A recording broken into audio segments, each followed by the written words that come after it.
your title when you were last on the bench? My name is John Trotter, Trotter. I was the presiding justice of Division III of the 4th Appellate District. Great. And what are you doing now? Now I'm engaged in alternative dispute resolution, working as a mediator and an arbitrator with an organization called Judicial Arbitration and Mediation Services. Excellent. I am all ready, Justice O'Leary, whenever you'd like to start. And just try to ignore the camera. You Sure. don't have to avoid it. But Good. talk to Justice O'Leary. Okay. I'm Kathleen O'Leary, a Justice of the 4th District Court of Appeal, Division III in Santa Ana, and I had the pleasure this morning of chatting with Justice John K. Trotter, a founding member, in fact, the founding presiding justice of the Santa Ana Court of Appeal. Justice Trotter, I can call you Justice Trotter, or I can call you Jack. I think Jack would be better. Okay, and you can call me KO, because All I right. think that's how we've always called each other. I was going to say that's how we know each other. Right. We're going to start with a little biographical information, and I know about your family, but there are lots of people out there that don't. So can you tell us a little bit about your family? Well, let me go back before my family and tell you that I was born in Brooklyn, New York, lived there until I was 14, had started high school there, and then after the Second World War, my father got a job in San Diego, and so I was one of 5 children, so my father, mother, and myself and 4 brothers and sisters moved from Flatbush in Brooklyn to a remote little town in San Diego called Lemon Grove. A little cultural adjustment? A little cultural adjustment. I thought that there would be wild Indians and bears and lions in the streets. What I did notice was there was no concrete. Oh. There were no sidewalks, no streetlights. There were more people that lived in my building in Brooklyn than lived in the town of Lemon Grove in 1948. I went to high school there for a year, and then my father got another job up in Los Angeles, and I graduated from high school from a school in East Los Angeles called Cantwell, now Cantwell Sacred Heart. And even though I don't look like I would be big enough, I went to college on a basketball scholarship. I went to Loyola, now Loyola Marymount. That's where I went. And I paid more attention to basketball than to studies.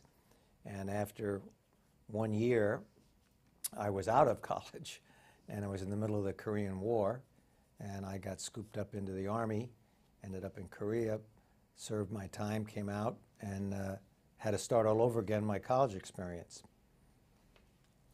And I'll leave it there, and we'll come back to that later. Okay. What about your immediate family now? I'm married, have been for 48 years. I have 7 children, 17 grandchildren, 3 lawyers in the group, and I'm lucky enough to have them all but one live in California.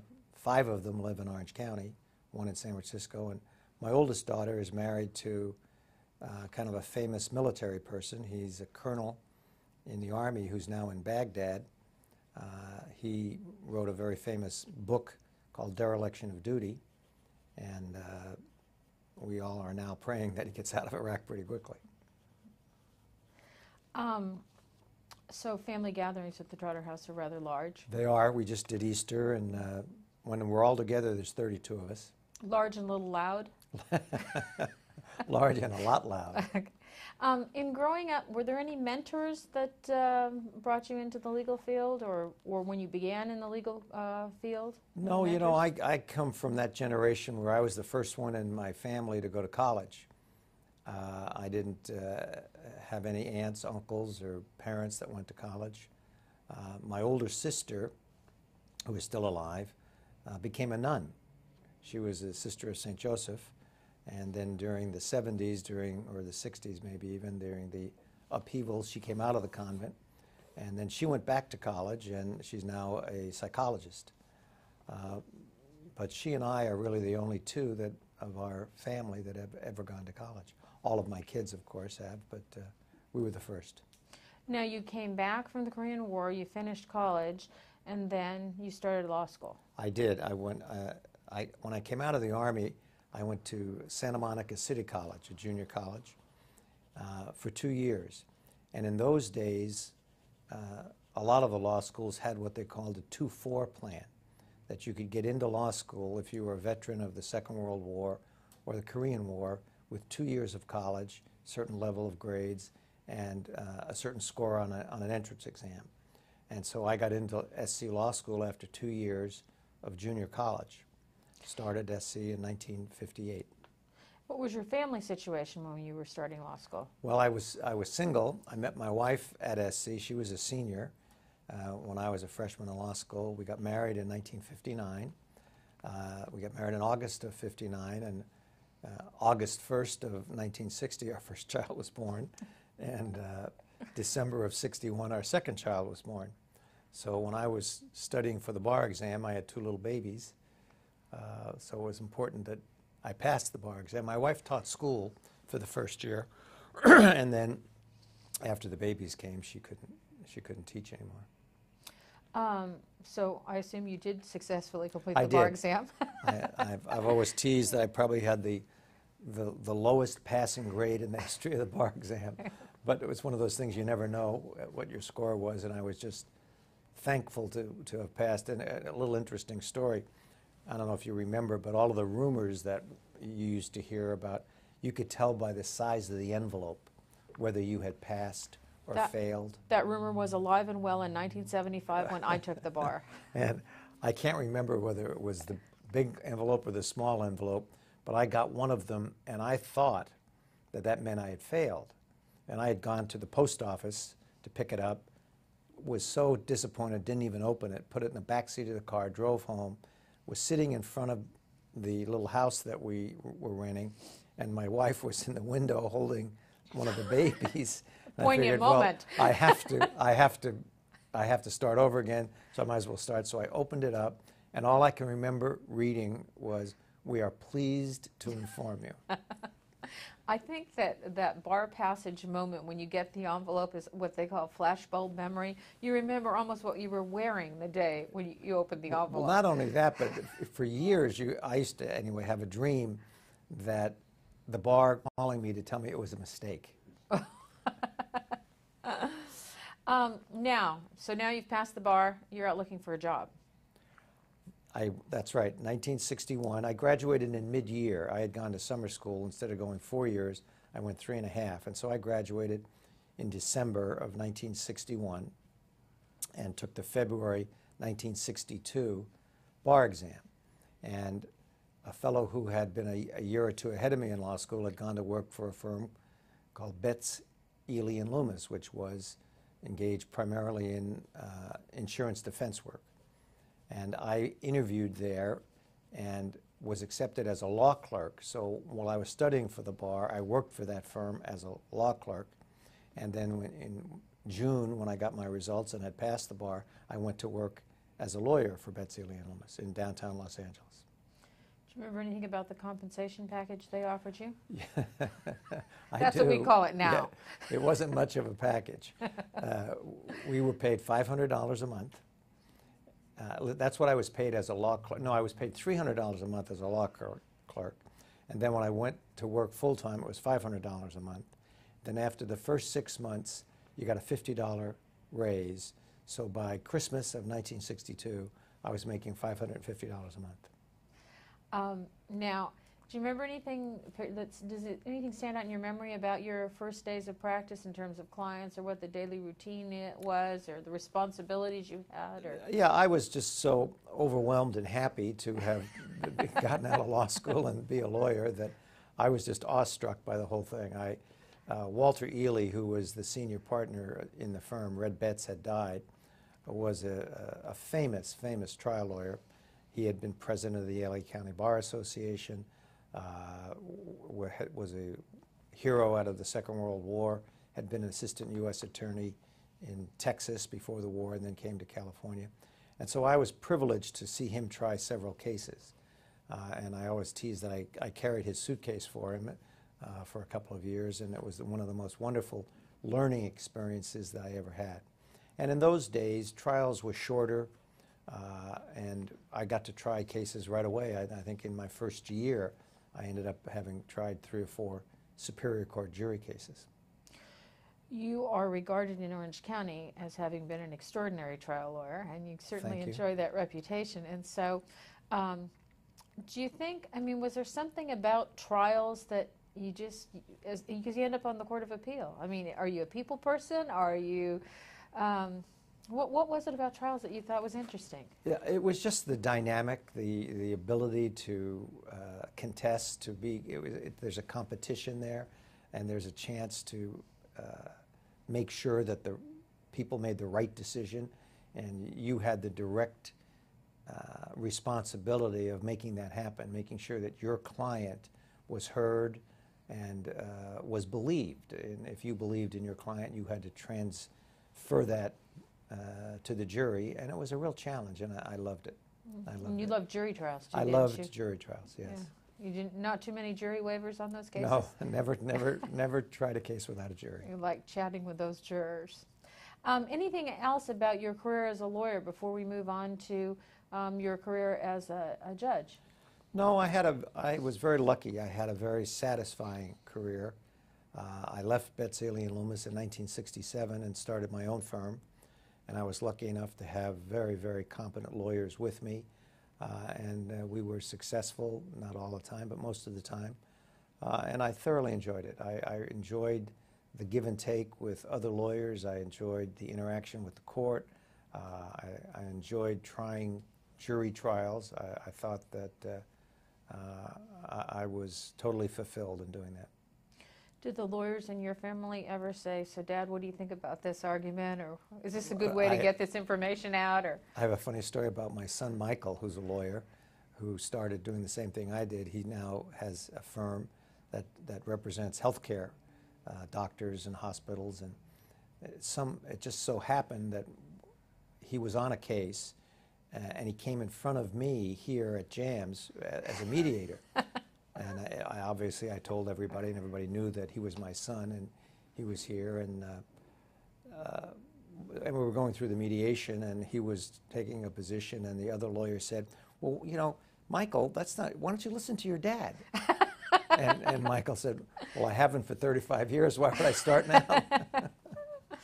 that's quite a tribute to you that the other side thought it was just fine that you would conduct the mediation.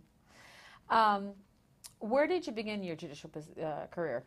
I was on the Orange County Superior Court. I went on in 1979, February of 1979. And then from the Orange County Superior Court, what was your next one? I was elevated to the role of Associate Justice on the second district, the second division of the 4th Appellate District in San Bernardino. And why wouldn't you have been appointed to the Santa Ana Court where you Well, ended the up? Santa Ana Court didn't exist in that's those days. There was no court. There was that was in the late 70s and early 80s when Orange County had a phenomenal growth spurt during the 60s and 70s, and there was a lot of clamor for a new court, but it hadn't quite happened. And there's a real interesting historical basis for the court and how it started and why it didn't start sooner, but I don't know if you want to get into that, but when I was in San Bernardino, a bill had been passed in the legislature that authorized the creation of a new division, Division 3 of the 4th Appellate District. And that was based, I think, in part on the number of cases that were being generated from the Orange County Superior Court. The Orange County Superior Court generated more cases than either the San Diego, which is the Division 1, or San Bernardino, which is Division 2.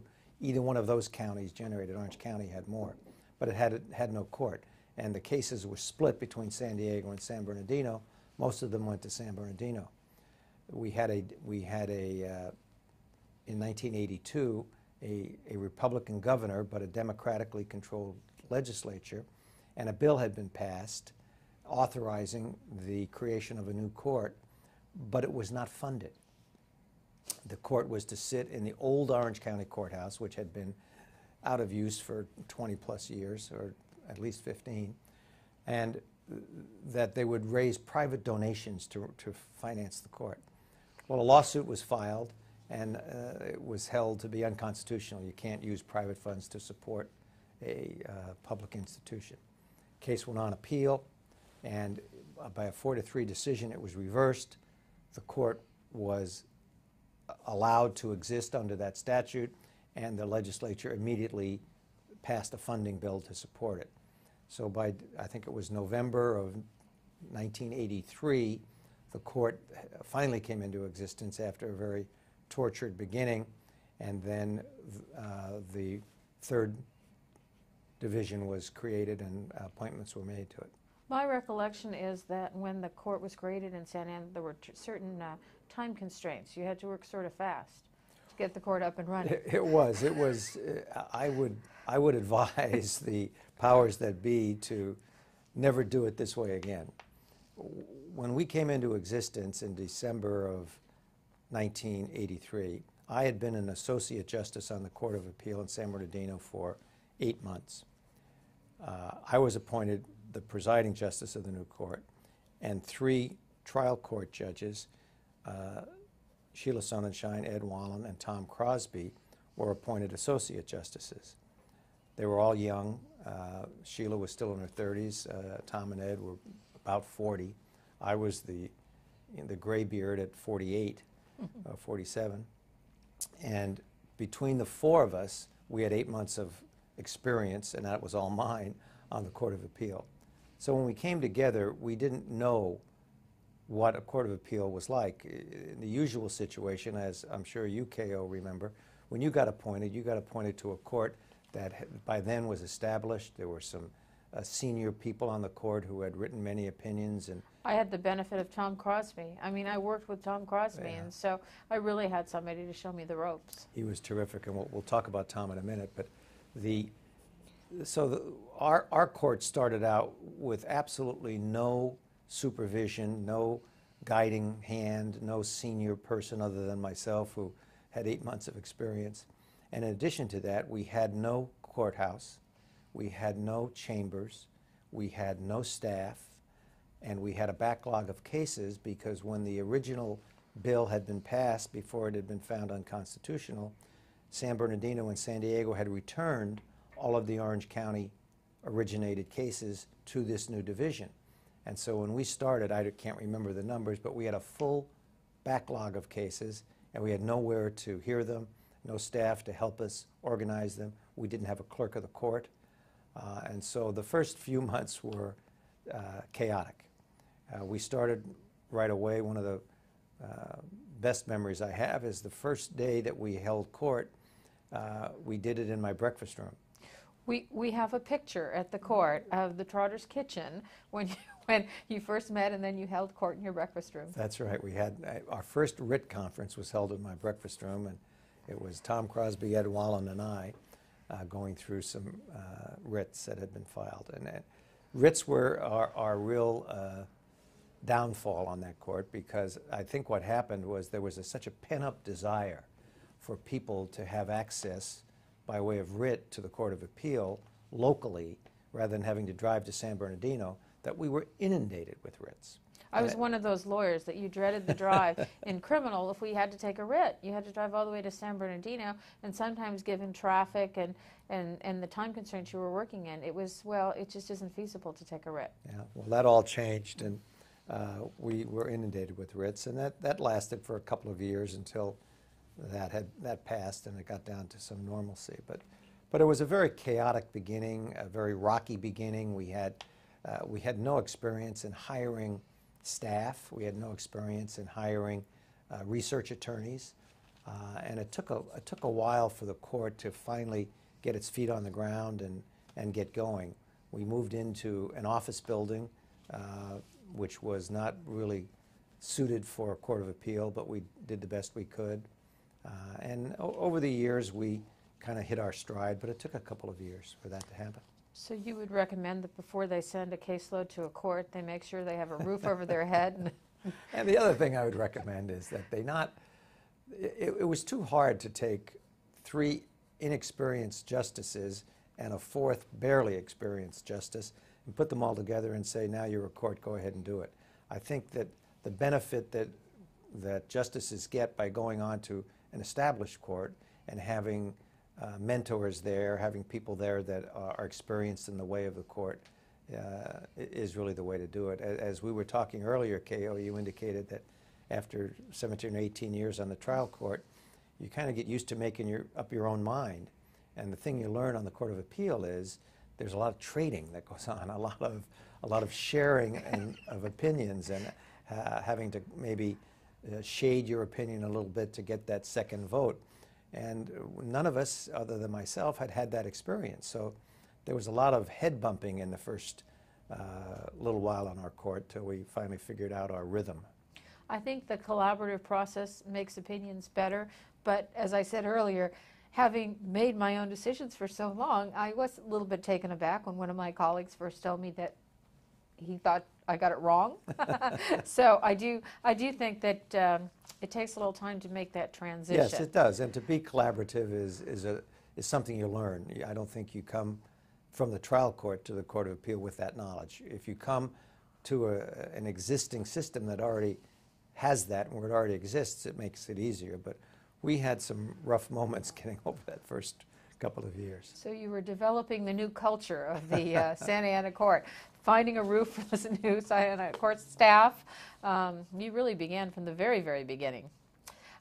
Anything about particular cases that, while you were there, that you think is noteworthy, either in terms of how you reached the decision, the impact of the decision, the process of, as you said, trading back and forth? You know, if you don't cite this case, I'm pretty comfortable with it, or if you don't publish it, I'll sign it. Yeah, we did some of that, and as time went on and we became grizzled veterans after a couple of years, I think our work product was pretty good. I think that we got it right most of the time. I don't recall any specific case that stands out. I have one case that I think was interesting only from a personal point of view, and it was a case that involved roadblocks, or what do we call them now? DUI stops. DUI I think stops. Checkpoints for Checkpoints. to get people that are driving under, identify people who are driving Right. under And the influence. this was when they were first starting, and we had someone who had complained that their due process rights had been taken away because they had been stopped.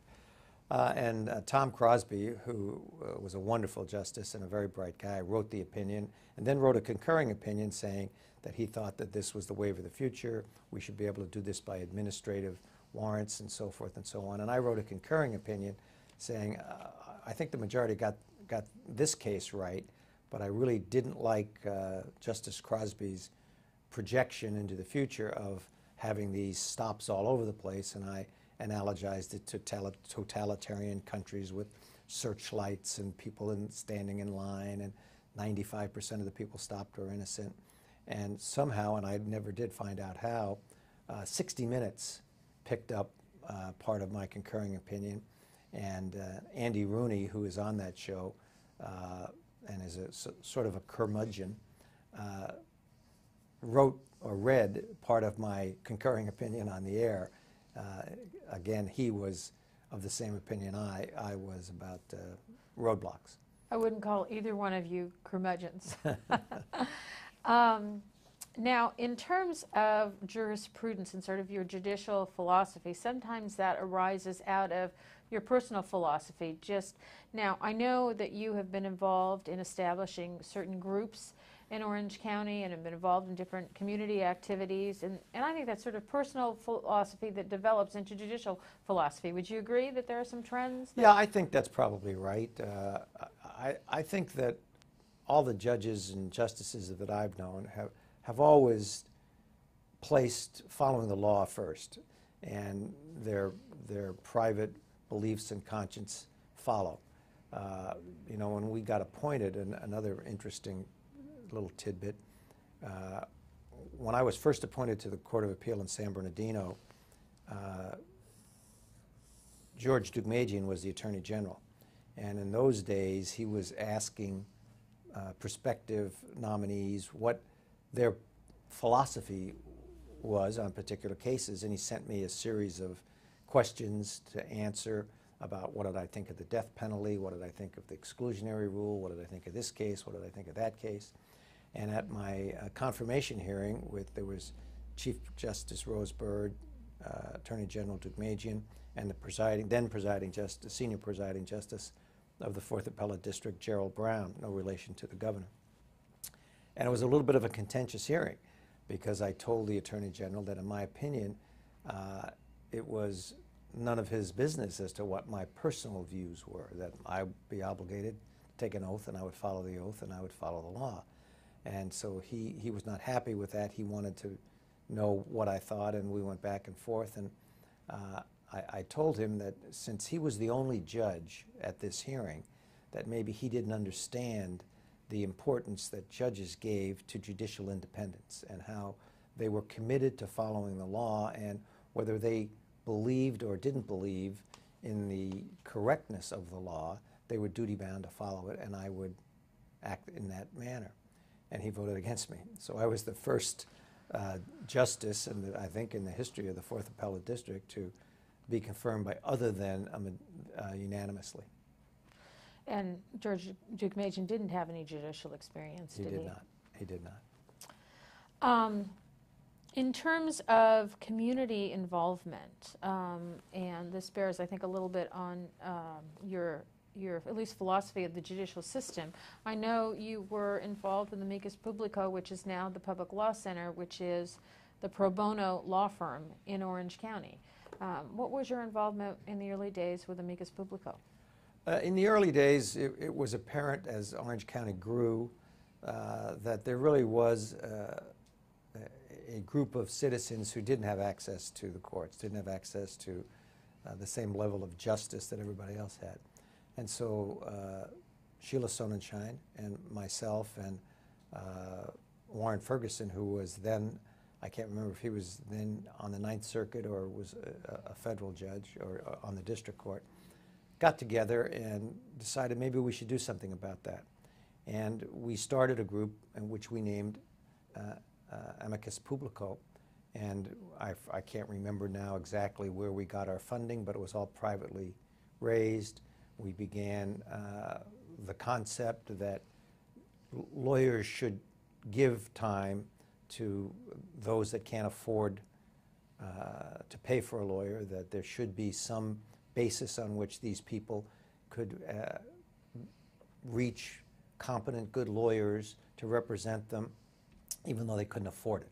And that was the concept of Amicus Publico.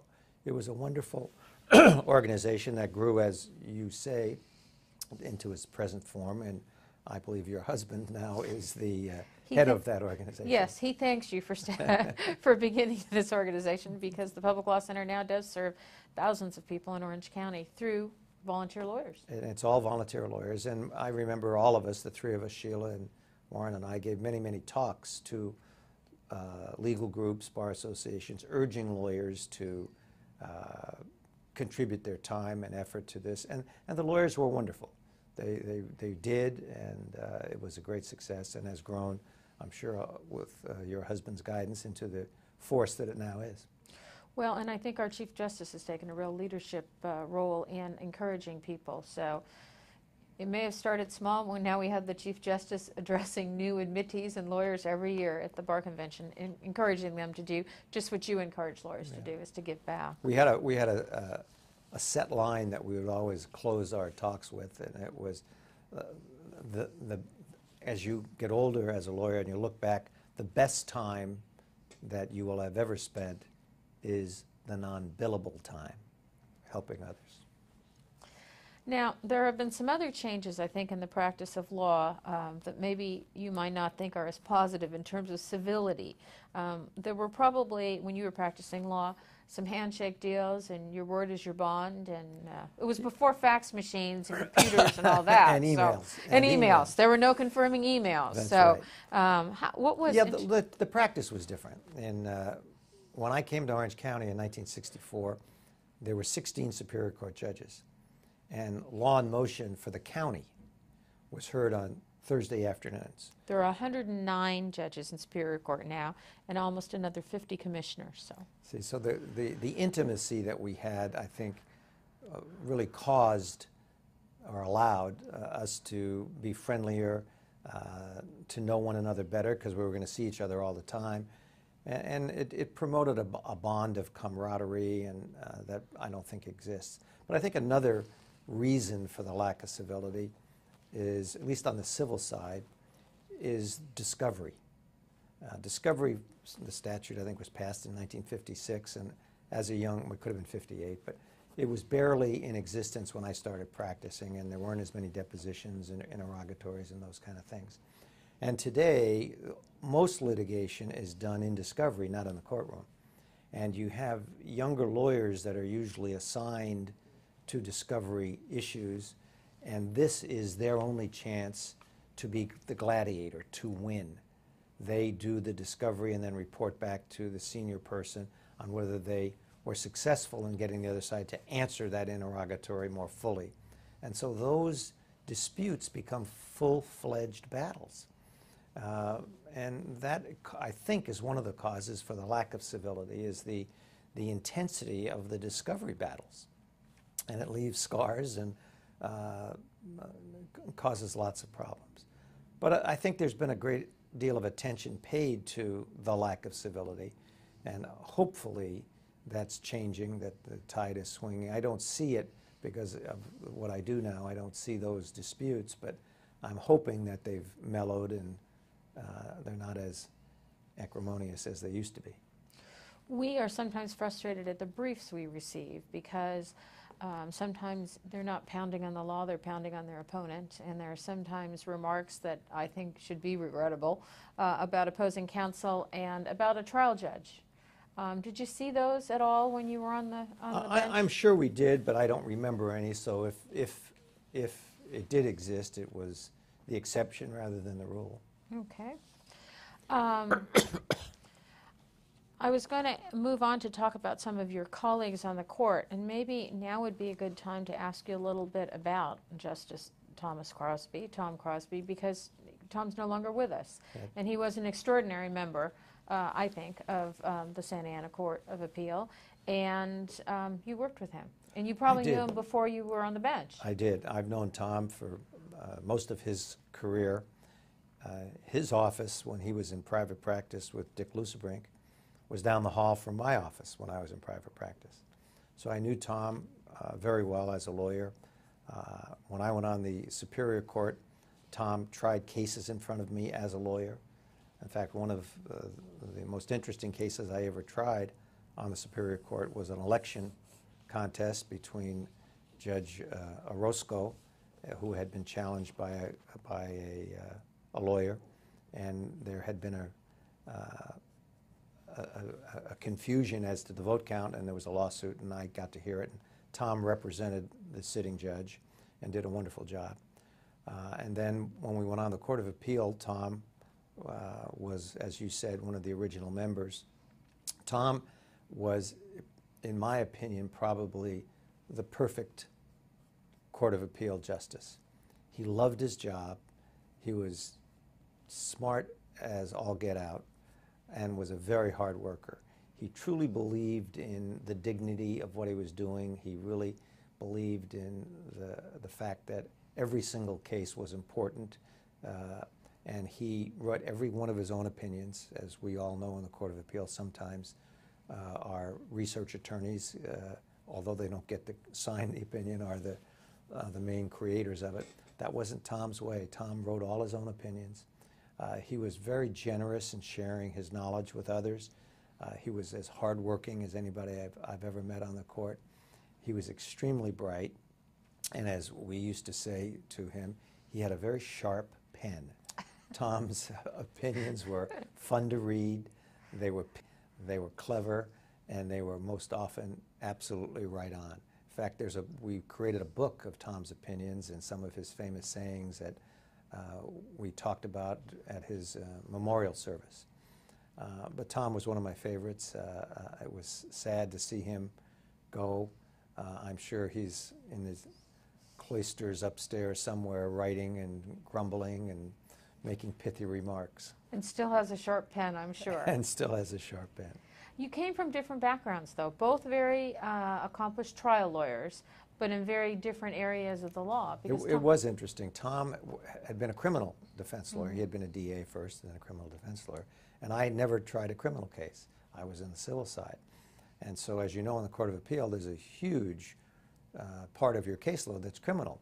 Well, I was absolutely a novice as to the criminal, and Tom, though he wouldn't admit it, didn't know quite as much about the civil as I did. So we got to share our expertise in a very collaborative way. And he was very generous with me in my lack of knowledge about criminal law. He was, when I first came on the court, very generous with his time.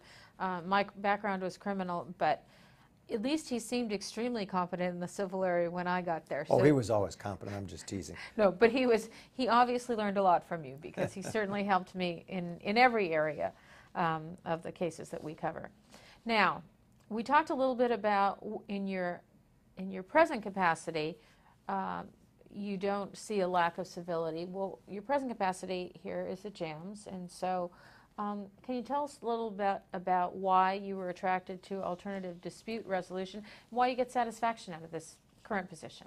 Yeah, I've always thought, even though I tried an awful lot of cases, I always felt that the court system didn't provide ample resources and opportunity for the resolution of cases other than through trial. There was only one way to get to the end of the case, and that was to try it, unless you and the other side could come together on your own and figure out a way of how to dispose of it. When I started practicing, there weren't any settlement conferences. They came in a little bit later, and they became more and more popular, but they still weren't sufficient. And when I was president of the Orange County Bar Association in the late 70s, and we started a program where we got all the Superior Court judges to virtually shut the courthouse down for a week. And we got each judge paired with lawyers who were experienced lawyers, and we got almost every single active civil case in front of those people for purposes of resolution. And it was an amazing feat. I don't remember the statistics, but a huge number of cases got resolved, a very high percentage. And those were cases where we reached out to the lawyers. They hadn't said to us, would you help us settle this case? We went and, as they say, cold called on these lawyers and said, you're going to come in and you're going to try to resolve your case.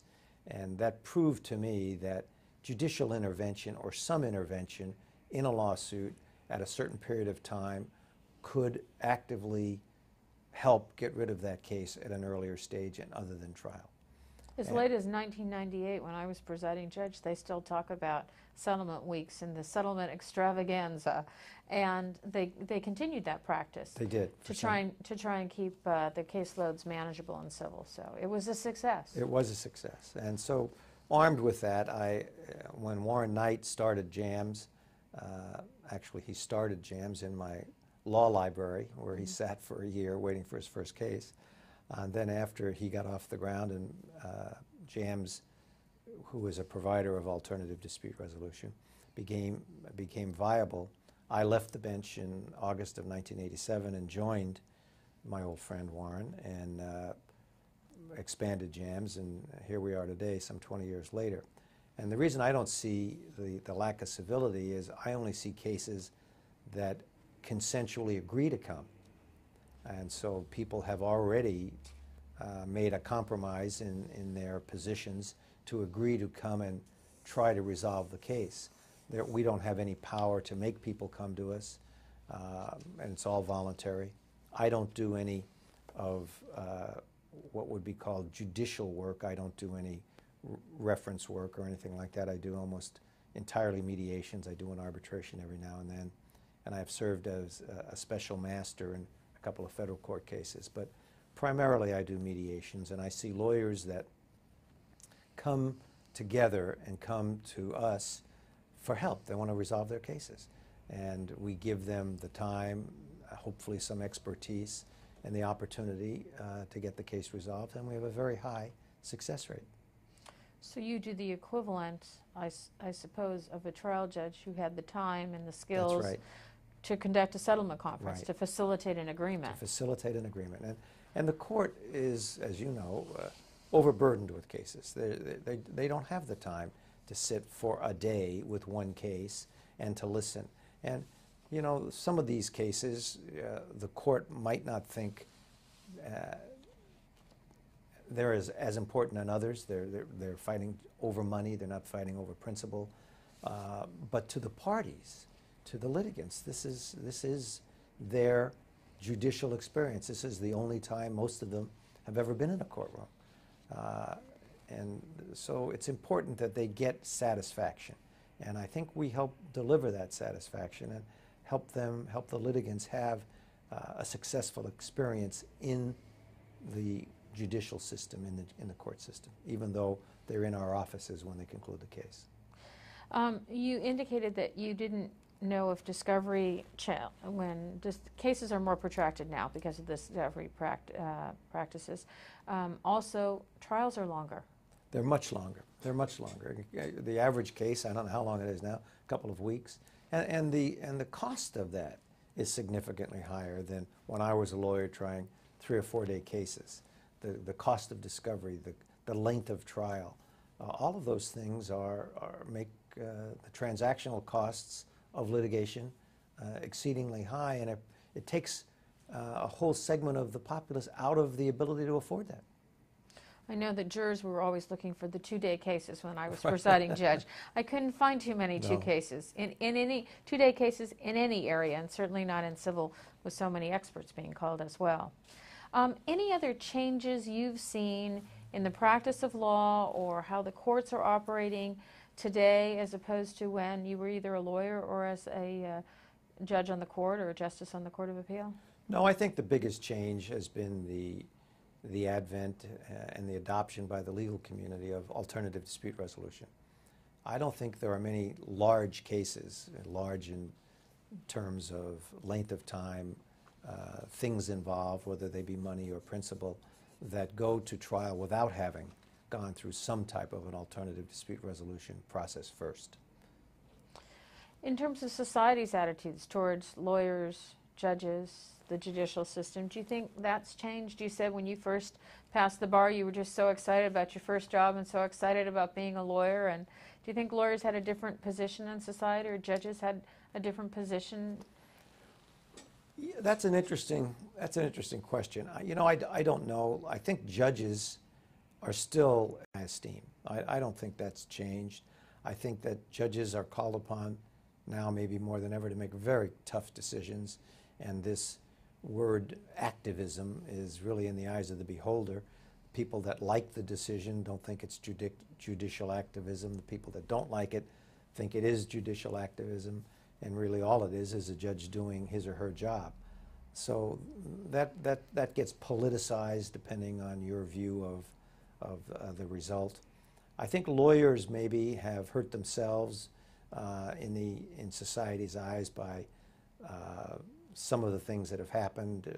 I think large fees are not very popular with the populace.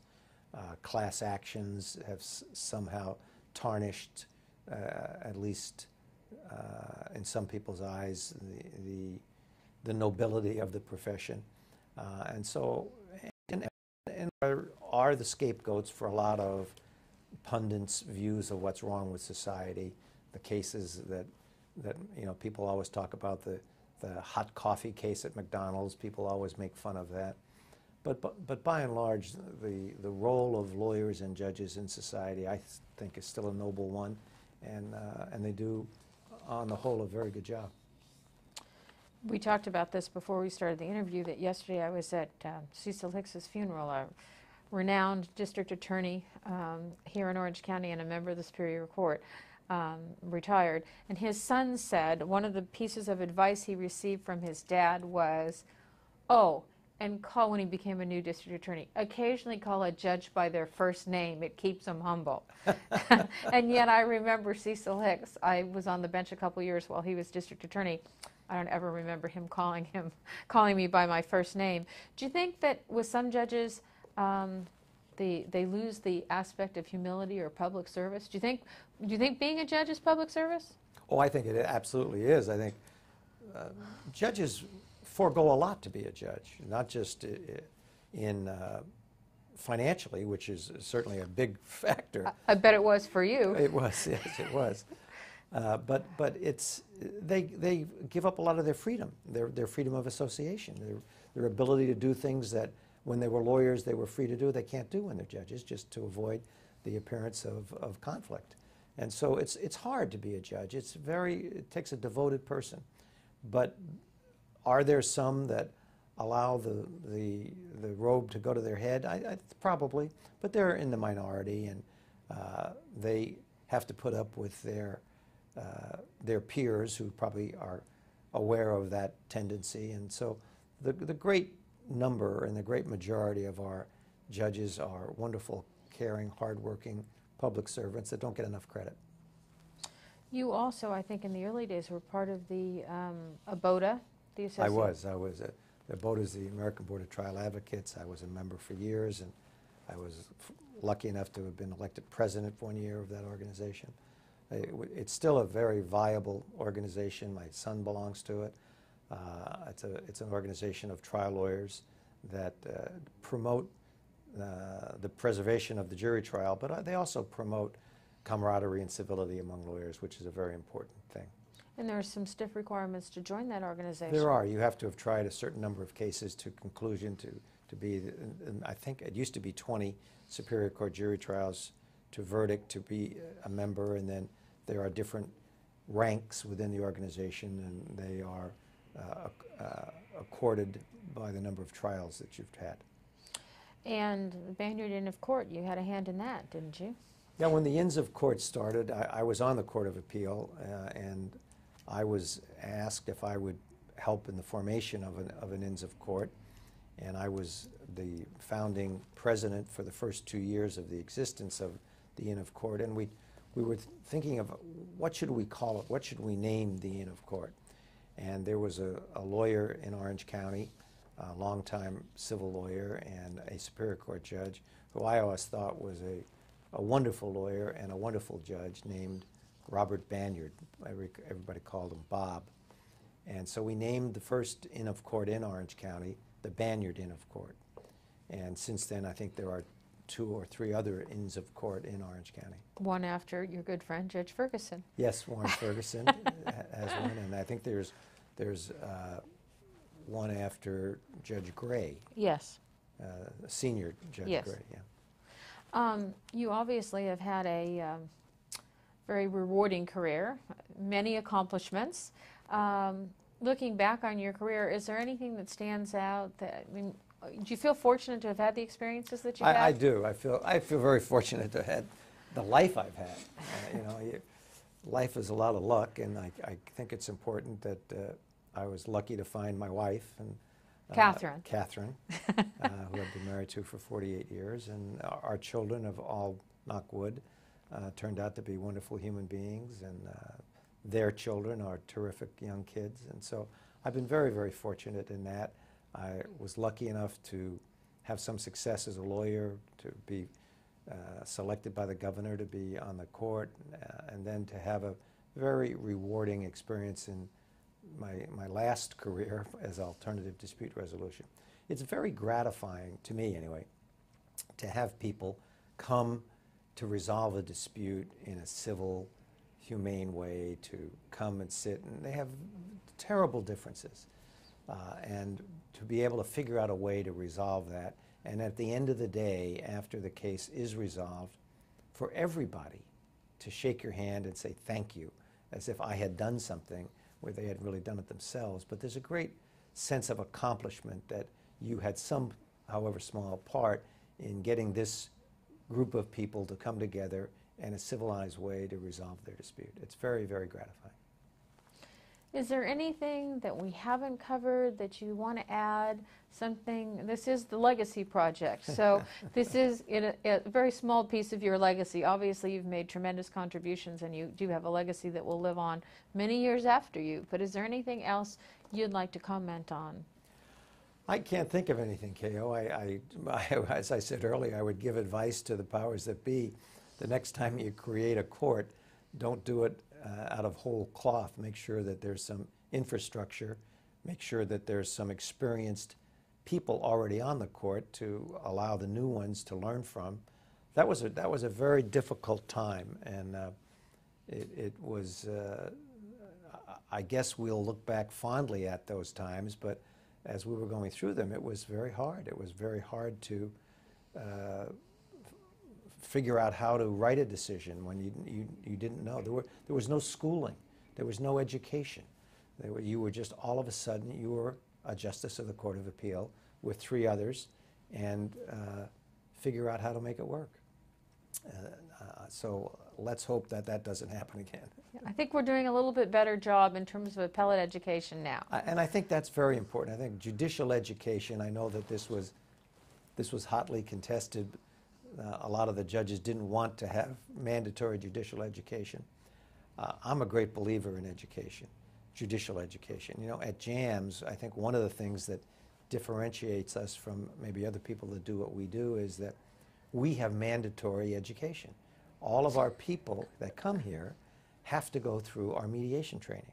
They have to go through our arbitration training. Now, what if someone comes and says, but I'm very experienced, Jack. You know me. I was a judge for 20 years. I was on the Court of Appeal for 7. I went to an excellent law school. I mean, what is there for me to learn, Jack? You are the one that needs it the most. The ones that don't think they need it. And there's a great transition from, as there would be from going from the trial court to the Court of Appeal, there's a great transition from going from the court to be full-time engaged in mediation. You don't have the power to make anything happen. I start all of my mediations by explaining to the people, the lawyers have done it before, but the clients who are in the room have not. I say, this isn't a courtroom, obviously, and I'm a retired judge. I have no power. I can't make you or the other side do anything you don't want to do. I'm here to help you make a decision. I'm not going to make the decision. And that's a learning process that a former judge has to go through, that they can't make the decision. They can't look at the litigants and say, this is how this case should be decided, as you would on the court. And so there is a lot of training, and there's a lot of attitude adjustment that has to go on. Sort of like that collaborative process right. we need to learn from when we come to the of trial Appeal. court. That's Yeah. exactly right. And so I'm a real firm believer that you can't have too much education. It's a very, very important thing. And I still go to every single training we have, and I've been doing this for 20 years. I've heard literally thousands of mediations.